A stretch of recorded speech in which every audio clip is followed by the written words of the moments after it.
महामहिम राष्ट्रपति जी के अभिभाषण पर धन्यवाद प्रस्ताव पर बोलने को आपने मुझे अवसर दिया, इसके लिए मैं आपका आभारी हूं।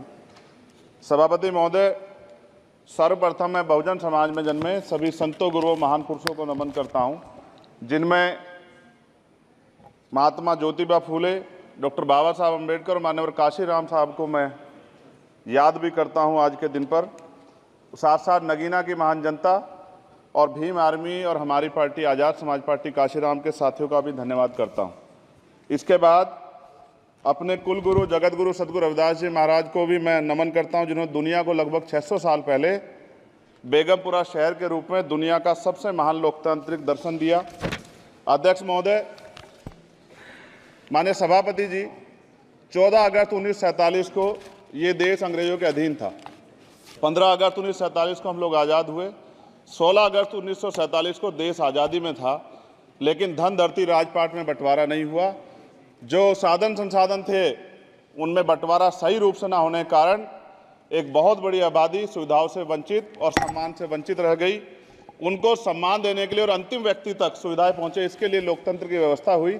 लेकिन आज़ादी के 70 साल बाद भी हम कहाँ खड़े हैं, इस पर ये चिंता का विषय है।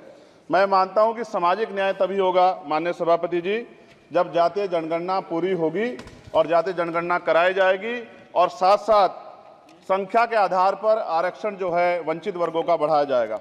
उसके साथ साथ जब राष्ट्रपति जी अभिभाषण पर बात रख रही थी तो उन्होंने शहरी और ग्रामीण क्षेत्रों के विकास की बात कही और ये भी कहा कि दुनिया में सबसे उत्तम शहर हमारे यहाँ बने।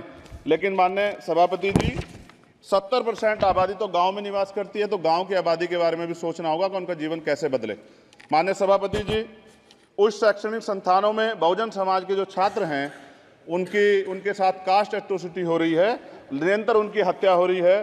साथ साथ जो सरकारी कर्मचारी हैं दफ्तरों में, उनके साथ भी जो SC ST OBC और मुस्लिम और अन्य धार्मिक अल्पसंख्यक है, उनके साथ भी माननीय सभापति जी जातिगत और धार्मिक जो है शोषण किया जा रहा है। इसलिए मेरी मांग भी है कि पुरानी पेंशन को भी अध्यक्ष जी बहाल किया जाए। जो कर्मचारी देश की सेवा में लगे हैं उनका भी सम्मान होना चाहिए। साथ साथ सभापति जी, भाजपा ने चुनावी लाभ के लिए सबका साथ सबका विकास के नारे दिए जो खोखले हैं, क्योंकि 10 साल में दलित, पिछड़े, आदिवासी, मुस्लिम और अन्य धार्मिक अल्पसंख्यक जो अत्याचार हुए हैं वो किससे छिपे हुए नहीं हैं। ये गलत है, ये बंद होना चाहिए। सभापति महोदय जी, महामहिम राष्ट्रपति जी के अभिभाषण में निजी क्षेत्रों में SC ST OBC को रिजर्वेशन देने का कोई उल्लेख नहीं हुआ है, जो कि आज चर्चा का विषय, क्योंकि 98% प्राइवेट सेक्टर है, 2% सरकारी सेक्टर है, तो 98% प्राइवेट सेक्टर में भी हमारी हिस्सेदारी की बात होनी चाहिए।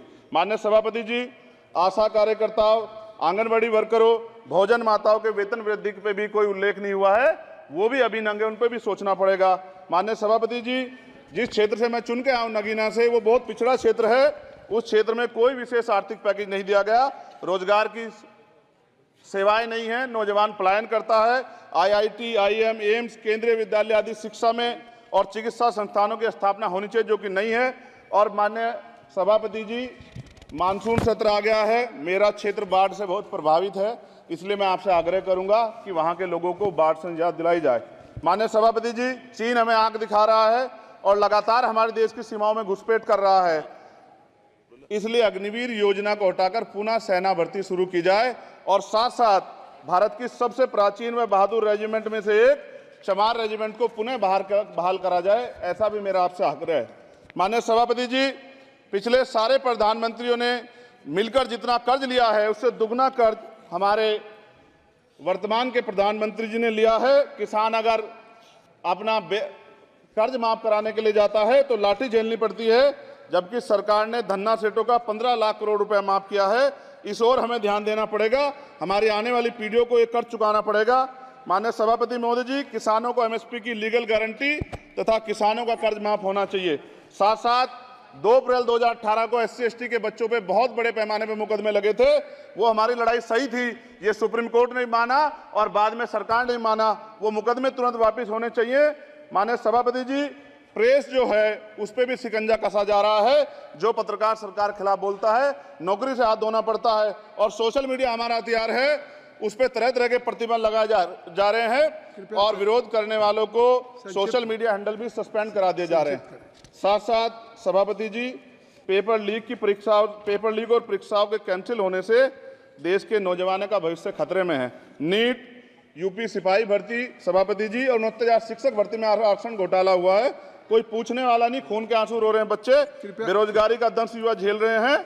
इसलिए मेरा आग्रह है कि युवाओं के लिए कृपया समाप्त करें चंद्रशेखर। माननीय सभापति जी, मैं पहली बार बोल रहा हूं, आप कहेंगे मैं बैठ जाऊंगा, मैं आपकी बात, मैं संवैधानिक मर्यादा का पालन करूंगा, मगर हम तो माननीय सभापति जी सुन ही रहे हैं। आप बोलिए, 1 मिनट। धन्यवाद, धन्यवाद। 1 मिनट और बोलिए। अध्यक्ष सभापति जी, नारी सम्मान की बात करने वाली सरकार, हमने मणिपुर देखा सर, हमने पहलवान बेटियों का हर्ष देखा सर, और हमने सर हाथरस की बेटी का हर्ष देखा सर, और हाथरस के परिवार को जो वादा किया था सरकार ने वो भी पूरा नहीं किया। और महिलाओं में भी, स्पेशली दलित, पिछड़े और मुस्लिम वर्ग की, आदिवासी वर्ग की महिलाओं के साथ आज भी एनसीआरबी का डाटा कहता है सर जो जुल्म हो रहा है वो सहनीय नहीं है सर। साथ साथ कोविड में तैरती, हमने कोविड में बहुत सुना सर, कोविड में तैरती लाशें भी गंगा में हमने देखी है सर, और मजदूरों का हाल भी हमने देखा है। सभापति जी, बस सब समाप्त कर रहा हूं। नोटबंदी पे छोटे मजले उद्योग की जो कमर टूटी वो भी हमने देखी है। सभापति जी, शैक्षणिक संस्थानों, विश्वविद्यालयों में, चिकित्सा संस्थानों में ओबीसी एसटी के योग्य अभ्यर्थी को एनएफएस करके जिस तरह निकाला जा रहा है, लेटरल एंट्री करके जिस तरह हमारे रास्ते बंद किए जा रहे, ये भी हम देख रहे हैं सभापति जी। साथ साथ मेरा ये कहना है सर, ये सबका इशू है कि प्राइवेट कर्मचारी सर और सरकारी भी कई जगह पे 8 से ज्यादा घंटों से काम करते हैं, और उनको जो सर उचित वेतन भी नहीं मिलता, तो न्यूनतम वेतन 20,000 रुपए तय हो और 24 घंटे की ड्यूटी। उदाहरण के तौर पे यूपी पुलिस सर बहुत पूरा काम करते हैं वो लोग। वो राज्य के विषय हैं, आप सर मैं आपके राज्य सरकार के लिए भी आपके संज्ञान में डाल रहा हूँ विषय सर, पुलिस सब जगह है सर, लेकिन सवाल ये है सर, बहुत पसीना बातें हैं, 8 घंटे की ड्यूटी और वेतन विसंगति, वोटर स्कीम से उनको जो बाहर किया जाए। माननीय सभापति जी, 1 मिनट चाहिए सभापति जी। राष्ट्रपति जी ने धर्म के बारे में बात की थी, राम मंदिर से पहले हमारे गुरुघर तुगलकाबाद का फैसला आया था राष्ट्रपति जी, वो सभापति जी अभी तक दिल्ली में स्थित सदगुरु रविदास जी महाराज का गुरुघर नहीं बना। साथ साथ सभापति जी, अपनी बात को खत्म करते हुए मैं आपसे कहना चाहता हूं कि जितना देश दूसरों का है सर, इतना हमारा भी है।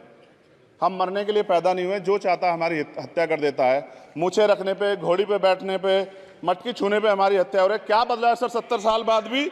दलित, पिछड़े, मुसलमानों पे हिंसा नहीं रुक रही है सर। मेरा आपसे संरक्षण के साथ ये आग्रह है कि इन घटनाओं को रोका जाए, और देश किसी की बपोती नहीं है, देश संविधान से चलता है सर।